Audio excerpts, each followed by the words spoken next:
Welcome back, everyone. J-Bone here for Smash This Podcast. Late at night on what is this, Wednesday? Going into Thursday. Yeah, I wanted to do this earlier, but, you try to do stuff and it just doesn't happen. But nonetheless, we are live. We're doing some updates on a few different things. We're going to talk about House of Hardcore. We're going to talk about 205 Live from last night. We're also going to talk just a little bit about New Japan Pro Wrestling on AXS TV. In fact, why don't we just start with that? There was an update that came out, in fact, I think it was just a couple hours ago, a video on all their different social medias from AXS TV talking about the Strong Style Evolved event that's happening in the U.S. I forget where it is, somewhere in California, Long Beach, wherever it is. It's going to be live on AXS TV, and it's going to be hosted by the voices that are usually doing New Japan Pro Wrestling on AXS TV, Jim Ross and Josh Barnett. So that's pretty cool. I know a lot of people are excited about that event that's coming to the U.S. I heard it literally sold out in minutes. And that really says something about the excitement for the brand New Japan Pro Wrestling, especially in the U.S. If you look at what they've done in a short period of time over the last couple of years, just with the Bullet Club growing in popularity, members defecting, going to the WWE or elsewhere. Actually, I think it has been a WWE. I don't think they've gone anywhere else. Either to NXT or the main roster, if you think of like Adam Cole.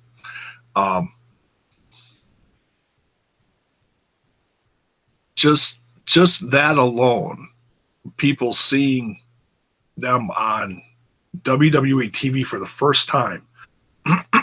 Excuse me. And then learning about them, and then checking out, New Japan, like, oh, well, we heard about this. Oh, they came from this company over here. Oh, well, I want to check that out too. Just that brief exposure in the WWE has helped out New Japan probably a lot.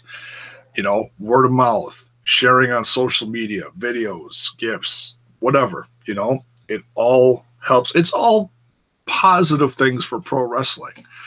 So that live event on March 25th, so we're about a month and a half away, and it's actually pretty, what is that, a week before Mania, whatever Mania is, April, whatever. Yeah, that's some big stuff going on there. So and there's a lot of things happening in New Japan, a lot of new rivalries and faces, and look at what just happened at Wrestle Kingdom with Chris Jericho and Kenny Omega headlining and tearing down the house. Well, they didn't headline. Yeah, well, they were talked about the most, probably. So yeah, that's exciting. That announcement just came out today. Yeah, and AXS TV has actually been doing.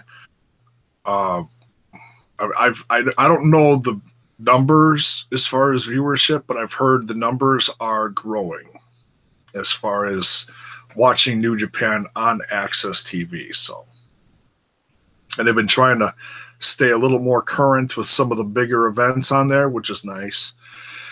I saw the schedule earlier today, and it seems like they're they're they're a little behind, but they're honestly now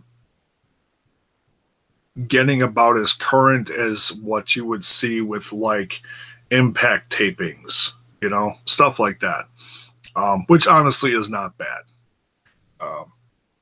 From production and putting stuff out there, content, it's not bad at all. Hey, heck, when NXT does their tapings and then puts stuff out, it's no different. Really is. It isn't. They put out several weeks at a time, or produce several weeks at a time, put it out, a week at a time, and same thing. So yeah, I'll be definitely keeping an eye out for that. In fact, I've got some catching up to do. I've got a lot on my DVR, so just need to find a block of time or several blocks of time to look at it. What is next here? Okay, let's talk about House of Hardcore. We watched tonight, and the smaller episodes are nice. They give little brief updates to upcoming events, matches that are happening, and then it shows matches or parts of matches from like the last big event, like they have been, or sometimes they'll show a match from an event a couple years ago. Just something entertaining, something eye-popping. This has all been fallout from the last big event, which was 37. The start of the TV, Twitch TV title? Say that 10 times really fast. And we got a tweet out earlier today. Was it today or yesterday? Yesterday, I think. An updated card for the next big event that's going to be on Twitch TV. I thought this was going to be 38, but it's not. It's 39. 38 apparently is not going to be televised, which is a bummer because I heard about one specific match on there that's going to happen that we're not going to see. That's not to say that we're not ever going to see it.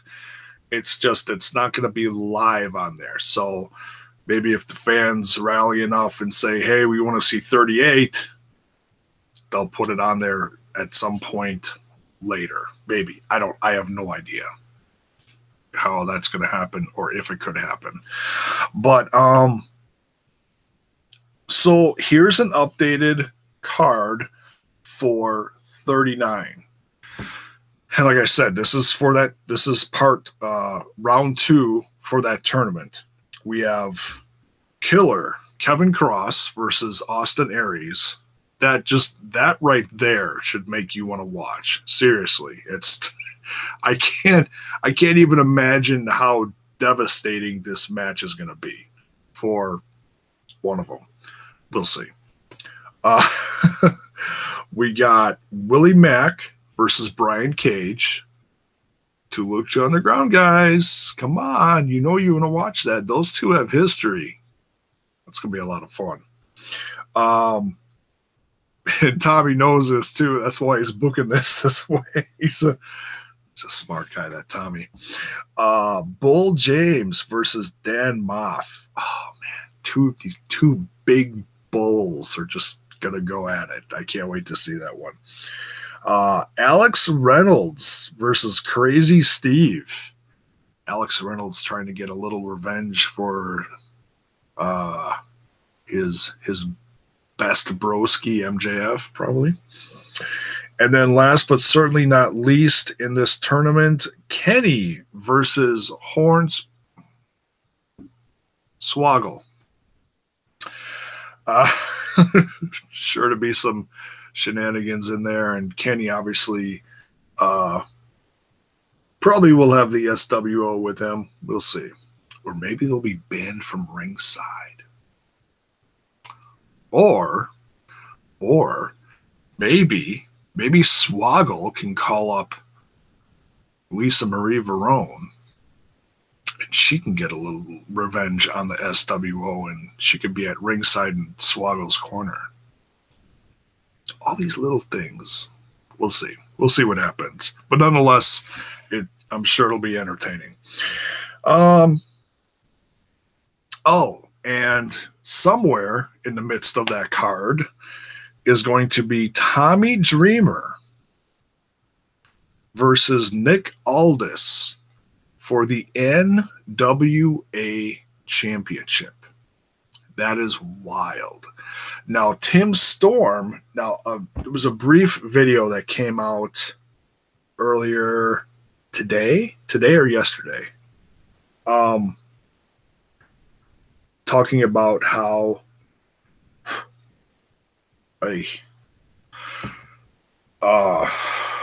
Tim Storm, former NWA champ, came to House of Hardcore and kind of like extending the olive branch, if you will, and and thanking Tommy for accepting the NWA and bringing them to House of Hardcore and just letting the 10 pounds of gold create help create the new path of history and legacy for the NWA. And I mean, and so far within the last year, the NWA champion, the 10 pounds of gold, has really gone everywhere, like all over the place. There's a couple places in California it went to, House of Hardcore, CZW, where Tim Storm lost the belt, and two guys, former champ Tim Storm and what's the guy's name, Josephus, had an empty arena match in the Impact Zone down in Florida. So very interesting. They're just putting their hat in all sorts of places. And Tim Storm last November said to Tommy, greetings from Billy Corgan. Apparently those guys are friends. And Tim Storm wanted to let Tommy know that he has an open an open invite to challenge for the NWA Championship whenever he wants. Anytime, any place. So, how appropriate is it with all this stuff that's been going on with Nick Aldis and Joey Mercury, with the franchise Shane Douglas in their corner, kind of like guiding them all?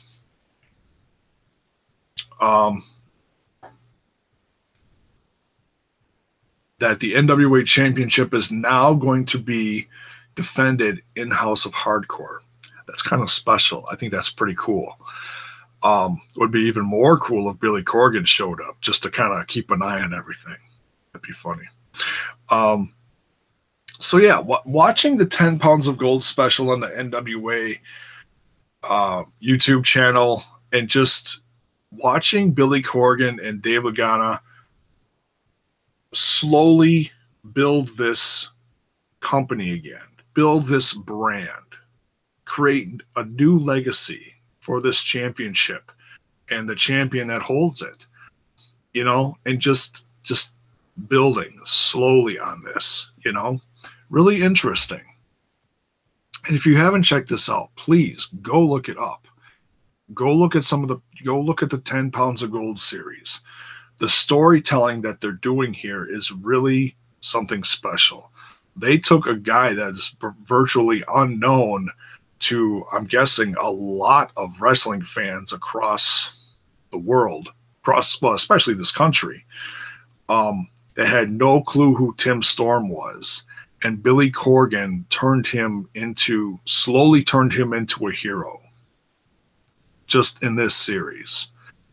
And now, of course, Tim Storm is no longer champ, but even still, Nick Aldis is now the NWA champion, and seeing what he's done just in a short period of time as champ, the promos he's cut, and it's just fun to watch. It's, you know, if for an old school fan, watching the storytelling in these documentaries and the matches that take place in different, you know, companies and whatnot, it's really cool to watch Billy Corgan just build this again, and I'm really digging it, you know. So yeah, that's also going to be part of 30. Oh, what did I say? 39. Now 38, that's not going to be televised. That's going to be somewhere else. 39 is going to be back in Philly. 39 is somewhere else, somewhere in New York, I think. The only match that I heard about that is a submission match between Guido Maritano, Lil Nunzio, versus Kevin Cross, Killer Cross. And I was like, I saw the promos for this, and so as I'm watching tonight's episode, I asked in the chat, "Hey Tommy, is 38 going to be live on Twitch?" And he actually answered me. He said no. So straight from the horse's mouth, folks, 38 is not going to be live on Twitch, unfortunately. But that's not to say we won't see that match sometime. We'll see. Maybe Tommy will get the footage and let Kevin Cross put it on his YouTube channel or something. Who knows? I don't know. But that'd be that'd be pretty cool. What else? Oh, House of Hardcore. Yeah. Oh my goodness, it's late. House of Hardcore. The next event that is going to be on Twitch, though, is going to be in a very short period of time, 10 days, week and a half. February 18th, we're going to see an event live. I don't know if it's going to be live. That'd be crazy if it was live, because I know time difference from Australia to US is pretty radical. But nonetheless, it's going to be a 3-hour show, and the headlining match, and this is all going to be from Sydney, Australia, is going to be Billy Gunn and Tommy Dreamer versus the Young Bucks. And they've entitled this The Old Bucks versus... What? The Young Bucks versus the Old Bucks that don't give a fuck. Or something. Oh my goodness. Tommy said that in the Twitch TV chat room. Something to that effect. So that should be that in itself. Yeah, I mean, the Young Bucks haven't been on House of Hardcore in a while. They were on the first one, I heard, in a match versus Brian Kendrick and Paul London, I think.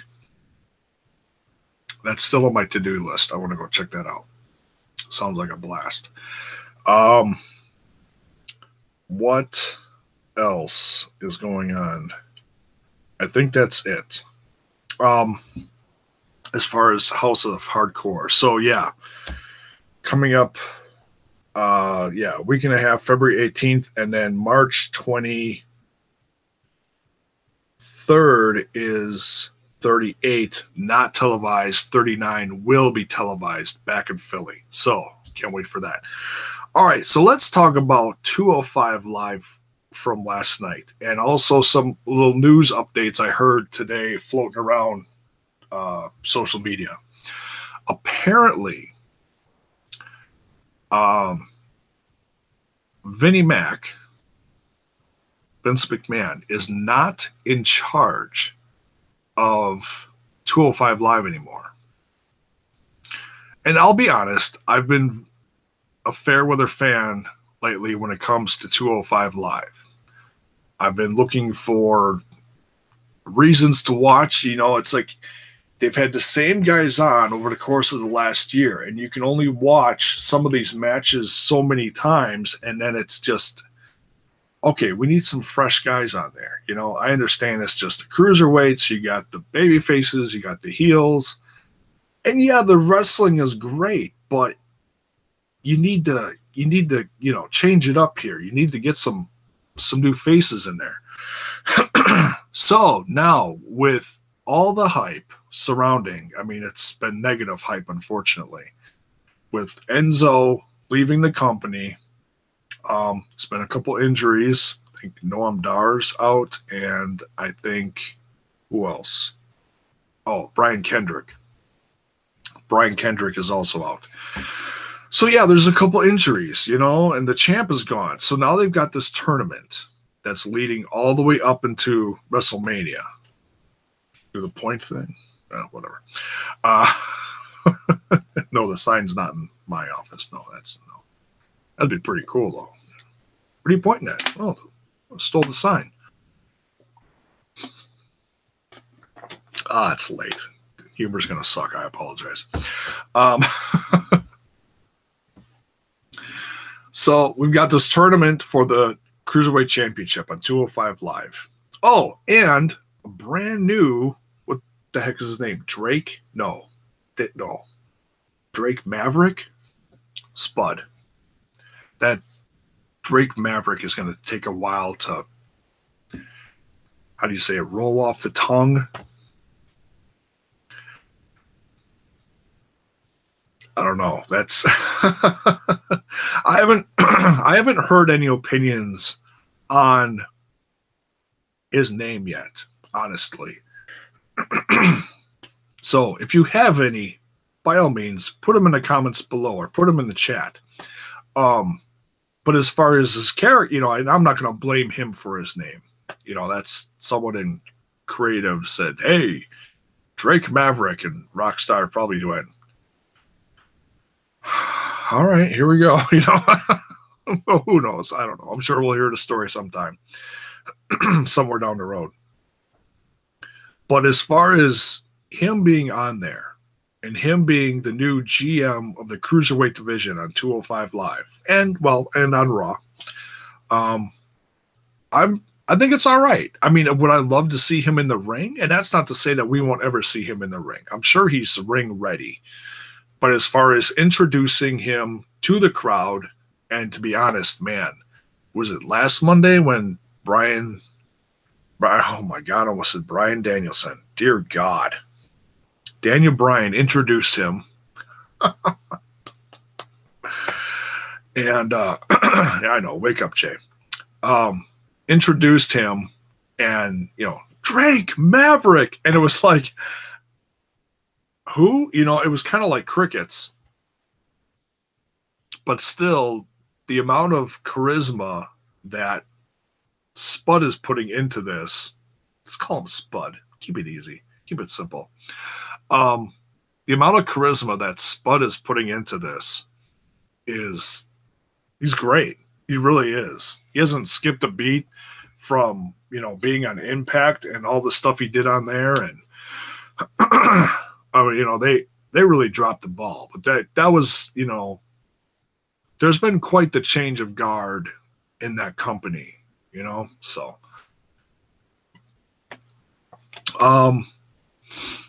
so yeah, they got the new GM. I think that's a positive. It's another new fresh face, you know, kind of bopping people around. Now, with this tournament, now I didn't watch last week. I should go watch last week's, because I honestly don't remember who was in last week's matches. Cedric Alexander, and there was another match. I can't remember. But last night, wow.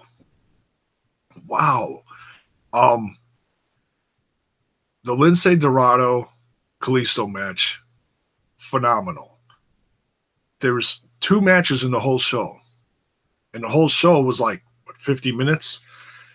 They gave these guys a ton of time to, I mean, they didn't throw them out there for 8 minutes and say, okay, have a match. No, they gave them like, 20 minutes each? I know they gave Roderick Strong and Hideo Itami darn near close to 20 minutes. That's incredible. I was like, wow, they're still going. And that was like that was like match of the week, if not damn near, you could say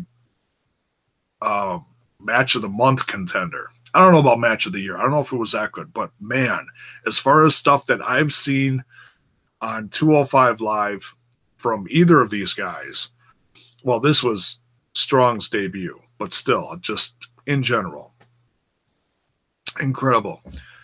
Agent is in the chat. If TNA, they can finish the stories they tell, they can do great things. Yeah, you know, I think they're going to get a lot better at storytelling over the course of the next few years with the guys they have. You know, and it's just, you know, it's building characters, it's telling stories, and it's just staying consistent with stuff. And it's also keeping guys on their roster. That's another thing. You know, a lot of guys have wanted to jump ship, but hey, there's always new opportunities when that happens. So, you know, they make do with what they have, and so far I've been pretty happy with that. So we'll see. Good to have you aboard, Agent. Good to see you. But Roderick Strong, I've been watching him for a long freaking time. And seeing the match last night made me, well, first of all, it surprised me that he won. Okay. I did not realize that. Now, I could be wrong, but I hope I'm not wrong about this. It looks like he's going to be a permanent fixture, a permanent part of 205 Live. Just the fact that he won this match, and I know he's still doing stuff on NXT where he's wrestling. I don't know when he's supposed to be doing this. For the UK Championship, what's his name? Pete Dunne. That match, oh my God. I can't wait to see that. That's going to be crazy. But watching Roderick Strong, and I actually did some searching last night because I couldn't remember what was the first time I saw him, and I knew it was against, excuse me, AJ Styles in TNA. I couldn't even remember the year, and I found a couple different matches, and I honestly don't remember which one it was. I found one from 2004. I found one from 2005. So just right there, it's almost like 15 years ago, I've been watching this kid grow and develop as a wrestler. And he was so good back then. He's, 34 now, I think? So he was like 20 back then. Just a wee little nard, you know? And look how far these guys have come. AJ Styles, WWE champion. Who'd have thunk watching TNA back in 2004, where these guys would be now, Strong debuting on 205 Live in the Cruiserweight division on the main roster of WWE, and Styles is WWE champion. Crazy. The Messiah of the Backbreaker, yes.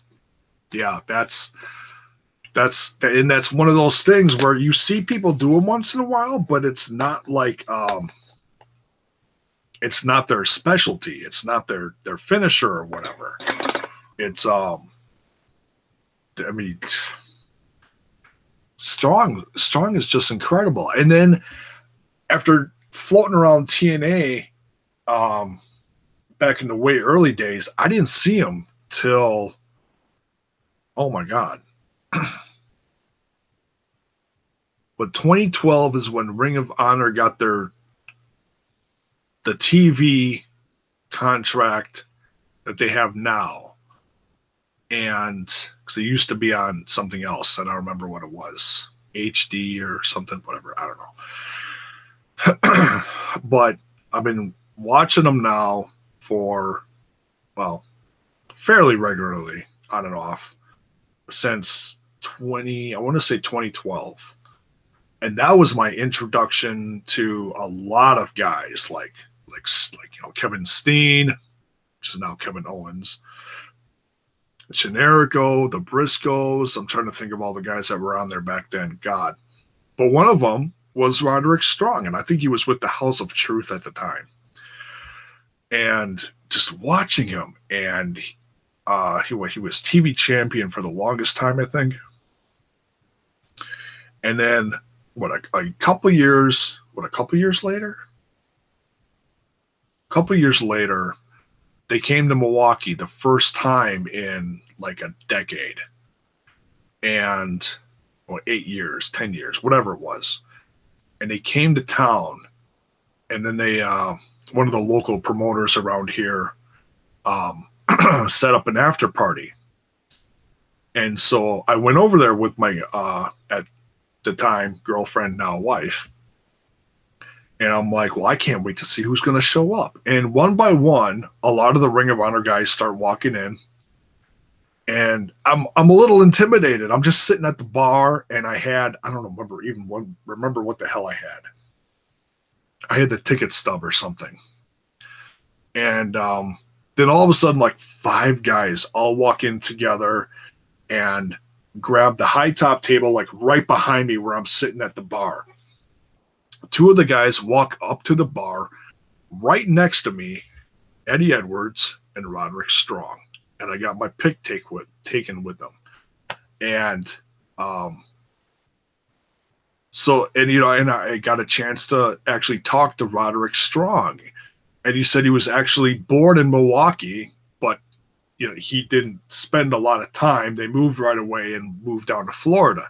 And that's where you hear all the story, the backstory that you've been hearing now on NXT about his growing up in Florida and his family and all that. And it was like, wow, he's a Milwaukee guy. So it's like I always like gravitate towards the local guys, even though he wasn't really a local guy for very long. But still, it was cool just meeting him, and I was like, wow, that was some years ago. And watching him progress, get so good in Ring of Honor, and then get the chance to go to WWE. And I'll be honest, and this is, I don't mean that as an insult, but you see certain guys achieve certain things, and how do I say this? You're not sure how far they're going to go.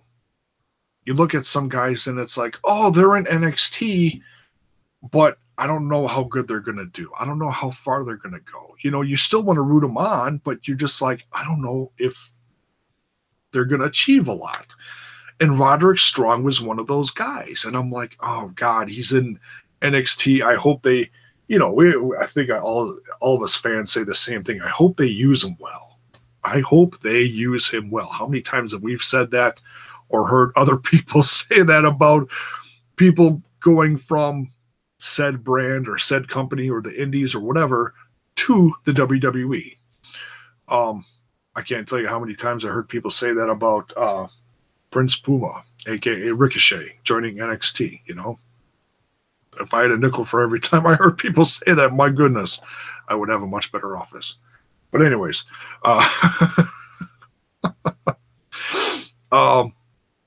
so yeah, just watching Roderick Strong be a part of this just makes me so happy. And I just wanted to talk about it on here for a while and get different opinions from you watching, whether you're watching this live with me now or down the road somewhere. You can put it in the comments below. Because Vince McMahon is not running 205 Live anymore, and it sounds like Triple H is going to be guiding it. I mean, there's still producers like what did I read? Adam Pearce is still like the head booker or whatever. I don't know. So it's hard to say who exactly is doing what, but it sounds like Vince McMahon is not going to be in charge of it anymore. Which is fine. We need someone guiding it that's going to bring people to watch it. I mean, it's one thing to create characters, and he's a very character-based guy, and I get that.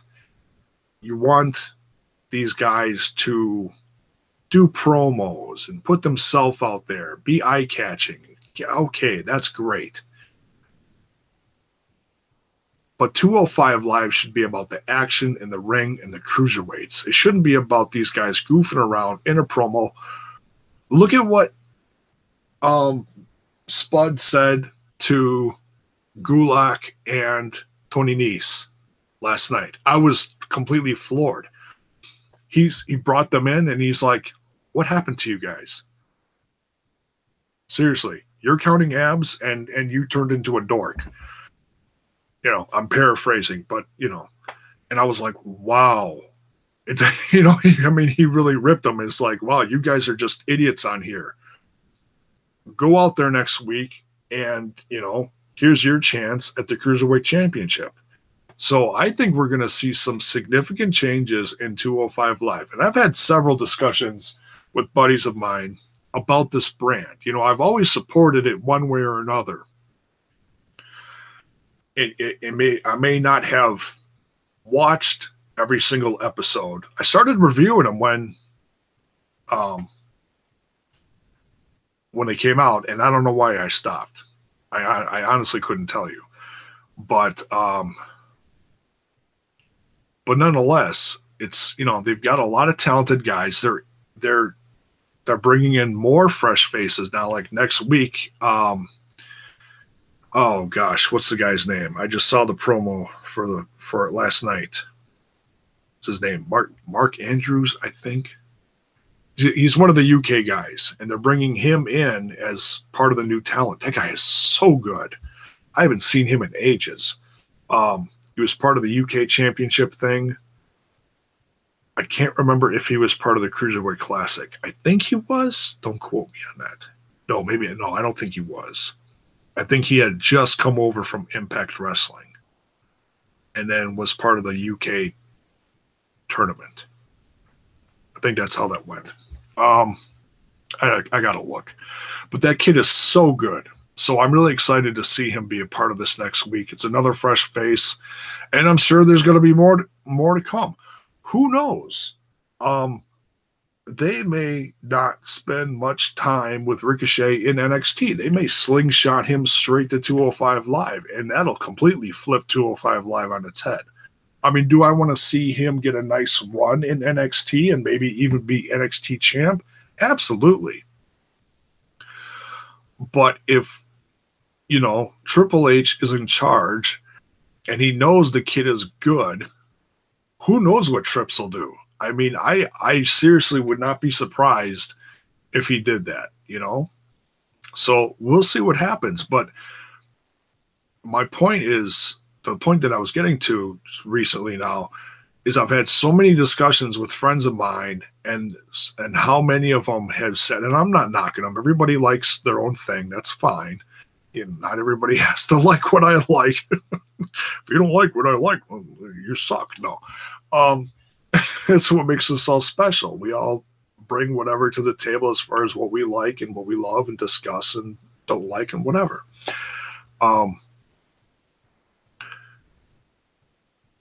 But so many guys, like the Ramblers, just for example, how many discussions I've had with them over the years about, well, not years, but different discussions about 205 Live and how I like it, and they're like, no, the brand is dead in the water. And I completely understand that opinion. Like I was just saying when I first started talking about this, they've got all this talent, but when you got the same 10 guys versus, you know, the same 5-on-5, either in tag matches or singles, same baby faces, same heels over the course of 1 year, you gotta shake it up. You gotta do something. And that's what they're doing right now, I think, you know. And like I said, unfortunately, you had the shakeup of Enzo is now boom, gone all of a sudden, you know, no champ, no Enzo. And I've seen plenty of opinions on that, and I really don't want to get into a discussion about that. But so yeah, that leaves a huge hole in in 205 Live in the Cruiserweight division on Raw and on the 205 Live show. So watching this tournament and seeing little things that are happening, like, oh, Vince isn't in charge anymore. Oh, Trips is in charge. Oh, they're adding new faces. Oh, now they added a new GM. All these little things. I think that is really going to help this brand. I mean, I sincerely hope it does. I don't want to see 205 Live go away, but you've got to include fresh faces. You've got to give these guys, maybe that's it. Maybe just have 2 matches per show and just let these 4 guys per show go out there and just knock them dead. I mean, and I'm telling you guys, if you have not seen last night's episode, and I need to go and watch the one before too, but this tournament, I mean, this is ridiculous. Just the match between Roderick Strong and Hideo Itami was jaw-dropping. These guys left it all in the ring. And then I know there was a little bit of news today about Hideo Itami. Like right after I got done watching it, I jumped on Twitter just for a bit, just to see reactions and stuff about it. Hideo Itami tweets out, "It's over," and I was like, "Oh," But I didn't want to jump to conclusions right away. A lot of people did, but it's easy to, when someone puts out a cryptic tweet like that, it's you assume the worst right away sometimes. And I know a lot of people assume that match last night on 205 Live was his last. And because he's led a rough path into WWE. He really has. He had a great start, and then he got that match at WrestleMania shortly thereafter. He had the injury then and had to take like between a year and a half to 2 years off, came back, got re-injured right away. And then got brought back and had some decent feuds, but it's been really shaky. And now he's on 205 Live, and I think his tweet saying it's over is just, okay, I'm not in this tournament anymore, but we'll see what else happens. Hideo Itami is a tremendous talent. It's just we haven't seen much of him lately. So, yeah, I hope he sticks around. I think a lot of people assume he wants to go back to Japan. I don't know. I really don't know. So we'll have to wait and see what happens. But I am super stoked for Roderick Strong. On and off following him over the last several years, watching him wrestle all over the place. And now he's, they kept showing him with that WrestleMania sign behind him, and I was like, oh man, that's really freaking cool, I mean, the last time I was super excited about 205 Live, honestly, is when Aries was on there. I love Austin Aries. I know Austin Aries is not everyone's cup of tea. I get that, But I've followed him for several years now, and watching him climb this mountain and climb that mountain. Now he's climbing all the mountains and taking all the championships. I think it's great. It just shows you that, like what, WWE said to him, oh, we have nothing for you, so we're going to let you go. Really?